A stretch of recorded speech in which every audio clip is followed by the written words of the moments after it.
Welcome, ladies and gentlemen. Ranks and ranks of the Azure march to the sounds of the war drum as they face off against the Tomb Kings in this Warhammer World Championship matchup between Enticity on the High Elves and Way commanding the Tomb Kings. So for the High Elf army, it is going to be Spearmen and Silverin kind of mixed in for that front line, and then the build is going to be very, very heavy in the archer spam. So there's going to be a ton of Lothern mixed in with some regular archers, and all of these archers are going to synergize around Teclis and that Mage of Metal. So Teclis is going to be on foot, a little interesting pick there, but saving a little bit of funds most likely. And then for his abilities is going to be the Net of Amnatok, the Flaming Sword of Ruin, as well as the Potion of Koroi and Bound Fiery Convocation. Now his kit works very, very well with what the High Elves have brought today, because you have the Net of Amnatok, you have Flaming Sword of Ruin, and you have the Bound Fiery Convocation, all worked well together, either all at once or kind of individually. So you can either net Fiery Convocation, net Flaming Sword of Ruin, all your a big group of archers, and then you're going to be able to have that Mage of Metal, which also has Plague of Rust, which reduces armor on top of that even more. So then you're going to be getting minus 30, minus 60 if it's overcast, and then you're just going to be able to nuke down targets left, right, and center. And then there is going to be some more Silver Helms on the flanks just to kind of keep things off the backline here as much as they can, as the Tomb Kings do have some nice mobility troops in of their own right. And speaking of the Tomb Kings, we do have some Skeleton Spearmen mixed in with some Skeleton Warriors for that front line, and then there is going to be a bunch of archers of their own, as they do have 4 Skeleton Archers. Now, unfortunately, the archers on the Tomb King side are definitely not a cut above the High Elves. As you take a look at what they have, it's 140 range, only 16 missile strength and 10 armor, versus if you look at the archers, you have 20 missile strength, 180 range, and they have 15 armor. And then if you have the Silverins, of course, they have 40 armor. So they're definitely going to be trading much, much better into the ranged units of the Tomb Kings. And then for the rest of the troops, we do have some Sepulchral Stalkers, as well as the Eyes of the Desert in the back. Some nice RORs who do have stock, so they'll be able to approach nice and clean. And then some Nehekran Horsemen as well, 3 in total on the flanks. And they are going to be able to trade very effectively with the Silver Helms, and then hopefully try and get into the back line for the archers. And then we have Setra, the Imperishable. So Setra the Imperishable going to be rolling on in. He is just bringing Usef's Incantation of Desiccation, and then he has his lore passive to boot. And then we do have a Lich Priest of Death bringing a little bit of extra magic, bringing Spirit Leash, but also has a nice little item in its own right. And that is going to be the Enkil's Canopy, which gives 66% magic resist in an AoE centered around him. So if there is a Bound Fiery Convocation, the Sword of or the Flaming Sword of Ruin goes off for Teclis on just a bunch of archers. He can pop that, and it is an AoE around him, so he will be able to gain some units. Now, he does have to stay close for that to even be effective, but it can provide a nice little bit of safety if he is able to get that off in the nick of time.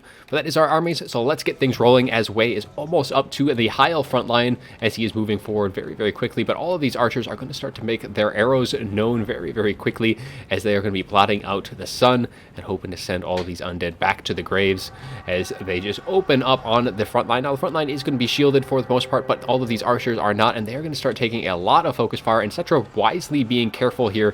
He doesn't want to be charging too quickly in. Now, it is Silver and Guard here, but he is up on his kitty, and since they are engaged, they are not going to be getting that charge defense against him, and he's going to charge right on through this line, but he does have to be very, very careful, because we do have that net, and there it goes. There comes that Net of Amnatok cast off. We have the Mage of Metal also getting his Plague of Rust, and that's minus 60 armor, and now all of these archers, and well as the Lothern are getting that Flaming Sword of Ruin, and this is exactly when that Lich Priest needs to use his item, which he has not used, and that could very well save it. But actually the animations for Setra are actually carrying him out of the line of fire, but he is already down to half health, and in comes that Bound Fiery Convocation, roasting on through all of these units, taking a ton of damage, and Setra looking very, very worse for wear now, as he is just getting lit up. Going to have to be pulling back if he even is able to do that. He very well may just have taken too much damage, and there is going to be no coming back for him. One of the big threats that the High Elves can bring. We do have the Sepulchral Stalkers, though, getting some nice shots into the Silver Helms, and we do get the summon from the Shouty into the back line, going to be jumping on top of these archers, but the archers have already done their job. Now it is just left to kind of start cleaning up the lowly armored frontline infantry. They do have, I mean, Silverend will hold very, very well, especially without Cetra assisting that front line. But luckily for them, they haven't lost all of their magic entirely. They still have their Lich Priest, so they are able to get at least some casting off. But still, losing Cetra, he is such an expensive lord, especially when he is up on his War Sphinx. And these Sepulchral Stalkers are going to have to carry very, very heavily, as well as these Nacron Horsemen. But the balance of power is still heavily favoring the High Elves here. And that initial opening for the High Elves is just so powerful at this point. The Sepulchral Stalkers have engaged in melee, trying to break these Silver Helms as quickly as they can, so they can turn their attention elsewhere. But by doing that, they are just kind of stuck in melee now, as 3 of these archers continuing to fire in. Ushapti have been able to rout off 1 of the archers, and are going to be coming on in to clean up the rest, trying to, at least while their summon is still active, trying to shut down these archers, potentially rout 1 off. But the archers for the Tomb Kings, though, that with all the archer focus fire onto Cetra, who has impressively been able to stabilize himself, though only a few more shots is going to be able to, because there is no healing for the Tomb Kings. You're just going to see those shots start to land home. He's still sitting at 155, but there is another net looking to finish the job once and for all. And now the archer's going to be turning their attention, and even a Fiery Convocation at this point might be enough to finish him off. But instead, I think he's going to allow the Silvern Guard to do the job for him, and down goes the Sphinx, and down goes the rest of the Tomb Kings. And the High Elves will take game 1, so let's take a little look at the after battle report as we update the scorecard as well. Enticity taken game 1. So looking in at the rest of the units here for the Tomb Kings and for the High Elves, etc., only getting 200, really, really unfortunate for the Tomb Kings there.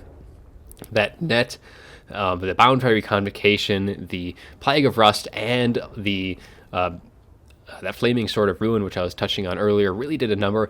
Definitely needed to have that Lich Priest just a little bit closer to Cetra there to get that Canopy use off, because that 66% magic resist would have been very helpful, considering 3 of the archers did have magic damage, so that would have been able to reduce that damage by a ton, even with that armor reduced. Otherwise, for the rest of the troops, we do have the Silvern Guard just kind of getting one unit actually doing quite well, getting 1,000 for them, and the archers doing a ton of work, getting so much value across the board there, and then even the Silver Helms on that, and even that Bound Fiery Convocation. I can't remember if it actually shows up on this or not, but it very well might have. Now for the Tomb King forces, Skeletons warriors just really wouldn't be able to do a whole lot anyways.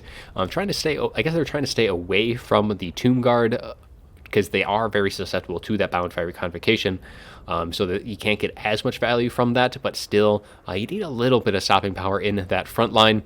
Otherwise, I mean, maybe some Ushapti would have been nice to have, because nothing really did well at all for the Tomb Kings, unfortunate. And I mean, the army losses did get triggered a lot earlier than they normally would have, because Cetra just gotten absolutely nuked from those archers. But that is going to be it for game 1. And it looks like we will be having time to go over the next game in the series, so stay tuned for that one, as we'll get that thing started in just a bit. And we are back for game 2 of this Warhammer World Championship second group stage game, as we have Wei commanding the forces of Chaos against Anticity's Wood Elves. So for the forces of Chaos, we do have a wide line here of infantry, as we do have some Chaos Marauders mixed in with some Chaos Warriors on the far right flank. But the heavy hitters for this build is going to be in its Cavalry Corps, as we have triple Chaos Knights with Lances, and we do have Archaon, the Ever-Chosen, coming in to support, as he does have Fireball, Flaming Sword of Ruin, Burning Head, and the Slayer of Kings. So the Flaming Sword of Ruin here is probably going to be one of the more useful spells, along with the Burning Head to a lesser extent. But imbuing magic and fire damage against the Wood Elves is very nice, because they have all of their tree units do have a little bit of physical resist to boot. And as we'll see, there are a few other units which definitely would hurt very heavily from having some magic damage on the other side. For the rest of the Mobility Corps, we do have some Chaos Warhounds with poison, some nice fast movers, a little poison added to those cav engagements to help with those, and a little something to help harass some more of those archer units. And then we have some Marauder Horsemen, two with throwing axes, and then we have one Marauder Horse Master as well, which does need to be a little careful from all of the archer fire, but it is nice having those. And especially having the throwing axes in case we do see like Durthu, for example, or any of the Treekin, it is nice to have a little bit of armor piercing in that regard to help chew through those units. But for the Wood Elves, it is mostly a classical style of play here, as we do have triple Way Watchers coming in just ahead of a set of Eternal Guards with shields. But the units that are going to be a little new here is going to be the Lost Sylvan Knights, and as I was saying before, that Flaming Sword of Ruin imbuing that magic damage is going to make these Lost Sylvan Knights very, very cautious, because they do not want to be get into any engagement when that spell can be cast, because then they are going to be taking a ton of damage, because they do have 0 armor and they do have that 75 physical resist, and getting that magic damage imbued bypasses all of that. We do have some Glade Riders with Hagbane tips as well, getting a little bit of extra poison into these engagements, slowing things down and allowing their Sylvan Knights and their Way Watchers to have a little bit of more breathing room and being able to use things. We do have the Glade Lord coming in, is going to be on the Stag Mount, going to be coming in with Arrows of Kurnus and the Prey of Anathrema. Prey of Anathrema, of course, very useful, almost essential when it comes to dealing when you are using Way Watchers, being able to net things down. Getting that additional lowered missile resist is going to be very, very helpful. And then we have a Waystalker with another Arrows of Kurnus coming on in to help kind of shoot things down, and a Branch Wraith going to be coming in with Earthblood, and Melkoth Mythifying Miasma to help slow down things even further, in addition to all of the poison that is on the field. But that is going to be the armies for this fight, so let's get things rolling, as both sides are going to be moving forward here. Chaos definitely has the infantry advantage, and they are going to want to be trying to screen out as many of the shots from the Way Watchers as best they can, just keeping their distance or putting distance between them and the rest of their units. But by doing so, these Glade Riders are going to be taking that charge in. Now, they are Chaos Warriors, so they do have a ton of armor, so they will be able to take that fairly well. But against the Lost Sylvan Knights, and here is that big thing that I was worried about, or that what I was needed to be worried about, was getting cast on that Flaming Sword of Ruin. They take a ton of damage in that very, very short period of time. A very nice cast, but the Chaos Knights did take a ton of damage in return, but overall, pretty much an even trade. However, the Lost Sylvan Knights do have a bit of healing, so they will be healing up with a nice little Earthblood, but also getting that Flaming Sword onto all of these units, like the Horse Masters, or the Horse Masters with throwing axes, could be very nice. And unfortunately, the Chaos is going to get their Warhounds caught out very quickly here. I think they were trying to get on top of these Way Watchers, but they needed to be a little bit more cautious, and Prey of Anathrema does go down on top of all of these Marauder Horsemen, and with their generally low leadership anyways, this charge from the Sylvan Knights is going to be quickly routing them off.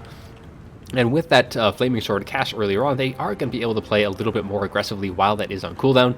And there is that Arrows of Kurnus, though, arcing its way into the Marauder Horsemen. Just pretty much the Arrows of Kurnus there brought in case there's a Hell Cannon. They do have a bunch of tools to deal with that, but Arrows of Kurnus are one of the better ones to do that.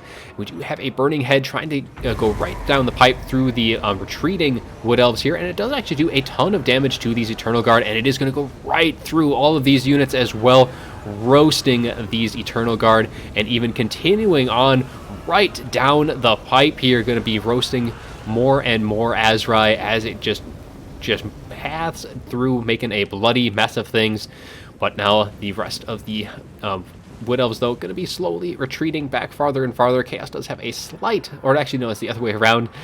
The Wood Elves have a slight advantage there, with all of these Chaos Knights taking a ton of damage and their mobility also taking a heavy hit.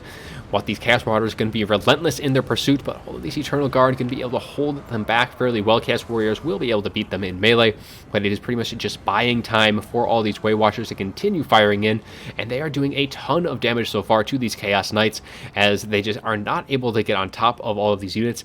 And so far, the Wood Elf play is being played very, very well, slowing things down, charging when they need to. So right here, getting a nice charge into these Chaos Marauders when they can, because there's no real follow-up in this area here for the map. All of the Lances are on the other side, which will allow the Sylvan Knights and all these Glade Riders being able to cycle in and out of this engagement. Now, the Glade Riders aren't going to be doing as much damage as those Sylvan Knights, but they have very little to fear other than maybe a cast of a Flaming Sword on to all these units here, getting a little bit of fire damage from these Horsemen and Horse Masters.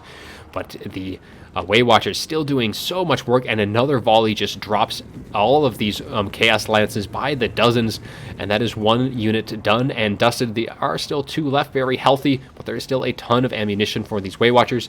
We do have the Eternal Guard starting to rotate around just a little bit to help screen out these Lances, giving them, or trying to prevent any good charges here, but they do get a nice side charge into these Eternal Guard, and they are just going to try and maybe break these units as quickly as possible. But this nice tight formation, all of these Way Watcher arrows going to be finding their marks one way or the other, and you just see how many Chaos Lances drop there from that volley.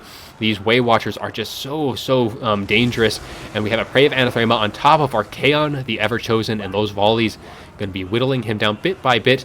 Now, the volleys aren't coming in super heavy here.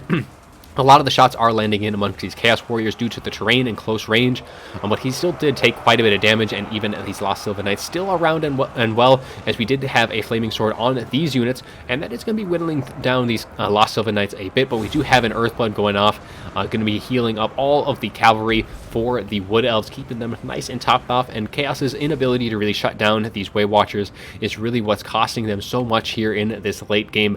Archaon the Ever-Chosen trying to hunt down, he does pop Slayer of Kings. It does give himself a bit more extra splash damage, so it can help whittle through a lot of the Eternal Guard, but now he's going to be turning his attention to potentially get this Branch Wraith out of the fight, but one of the Lost Sylvan Knights does kind of get him hung up a little bit, keeping him from his prey. And now at this point, the Wood Elves just kind of slowly cycling away from the rest of the Chaos forces, as the Marauder Horsemen is starting to get a little bit closer into the rear, but as you get closer and closer to the edge of the map here, the Wood Elves have been nice and steady in their slow, methodical retreat so far this fight, and they have been able to do quite well. However, we do have Archaon on top of the Way Watcher now, or Way Stalker, and he's going to be doing very quick work of that one, making sure a hit or two is all it takes to finish off him, and he's going to be running from the field. Now, he will be back as Archaon is needed elsewhere to help try and deal with things, but unfortunately, he's not going to be really able to catch that Glade Lord, as she does kind of pull right on back into the safety, or I guess the assistance of all of her Way Watchers, as they just continue to move back more and more, but the Wood Elves are slowly running out of their support as well. All of their spears are getting very beaten down. However, there isn't a whole lot of left for the Chaos side either, as we get another Prey of Anathema and a volley right into Archaon the Ever-Chosen, but he does get a nice burning head off, while these Way Watchers are nice and steady. However, with how spread out they are in their formation, doesn't really do a whole lot of damage, and it does clip their own Chaos Warriors just a little bit.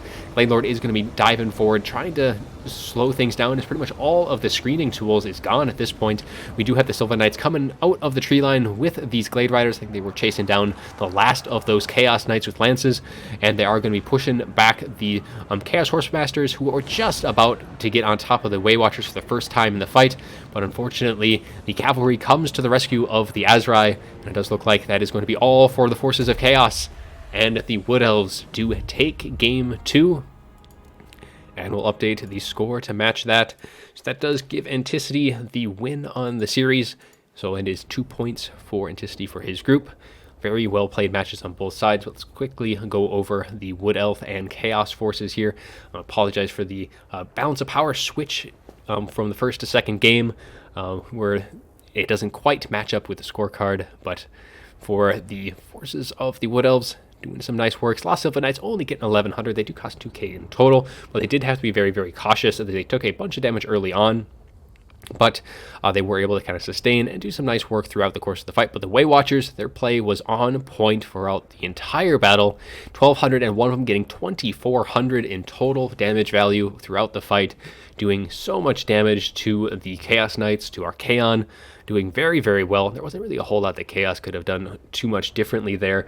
I think they just really had to push forward with all the Chaos Warriors, because it's kind of a double-edged sword, because if you want the Chaos Knights to be close to that front line to prevent the Wood Elves from charging your line freely, but if you are that close, then all of those Way Watchers are going to be able to continually to fire in, so you need to have some kind of deterrent.